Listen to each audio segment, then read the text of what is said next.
Concern has grown for the Queen after she spent a night in a London hospital, where she was said to have had preliminary investigations. Following advice from doctors to rest for a few days, the 95-year-old monarch had to cancel a trip to Northern Ireland. Last week, there was fresh worry when it was revealed she would regretfully not be attending Monday's COP26 climate change summit in Glasgow. A statement from the palace revealed the grandmother of 8, who is conducting some duties via video calls, remains in good spirits, but there have been increasing fears that she looks frail following husband Prince Philip's death in April. One Word supporter said, "She has been losing weight and looks a little frail," while others encouraged her to take it easy and rest up. Now, Paul Burrell, who worked as a footman for the Queen and then as a butler for Princess Diana, tells Closer it's time for the monarch to take a break, and insists her grandson Prince Harry and wife Meghan Markle must end their feud with the royals and step in to help. Paul says, "The Queen is an incredibly strong woman and I believe she'll want to work until the end of her life. She always told me that her roles as Queen and a grandmother are the most important things to her. At 95, she's doing great, but she can't do what she used to do. She needs to put her health first and limit her workload. We've seen recently that her family have rallied around her to support her and take on more. Kate and William have been thriving, and their work will be a huge support and relief to the Queen. And we've seen other members of the family step up to take on more engagements in recent weeks, too. Harry and Meghan's absence from the firm is more significant than ever. Recently, the royals have been out in full force. Prince William, 39, and Kate Middleton, 39, have been backing a number of causes, such as the Earthshot Prize and taking action on addiction.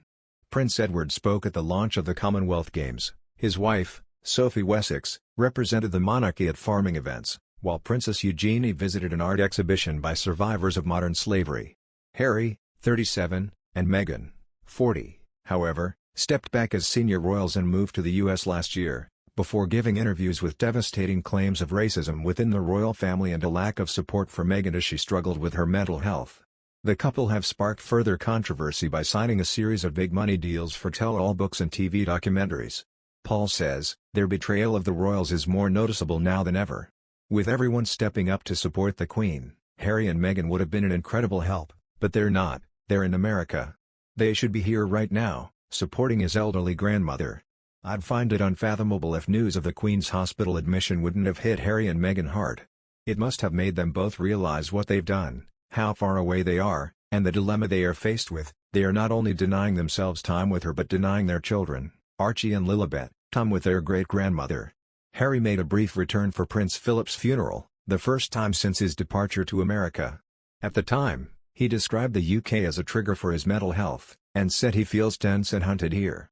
He later returned for the unveiling of a statue of his late mother, Princess Diana, but again only for a few days and did not bring his children to spend time with the Queen. Archie, too, has only met his great-grandmother a few times, while 4-month-old Lilibet, whose name is derived from the Queen's nickname, has never met her. And Paul says now Harry must act before it's too late. He adds, "I have no doubt Harry and Meghan will have considered the fact she may not have much time left. It's not too late for Harry to return to the UK to support her and be with her. They must act now to help the Queen, before it's too late and they miss out on precious time with her, but I suspect they won't. I think, years later, they'll realize what they've done, but I can't see it being anytime soon." In addition, few people remember when King George VI died in February 1952. Although the king's death was sudden, he had been ailing for some time. Famously, the then Princess Elizabeth was on a royal tour in Kenya with Prince Philip when they got the call saying she was now queen. She rushed back to London to be with her mother and sister, who went into official mourning. The following year Elizabeth was crowned in the very first televised coronation in British history. But it seems like the royals want Prince Charles to be better prepared, and elaborate plans are now in place for when Elizabeth does eventually pass away.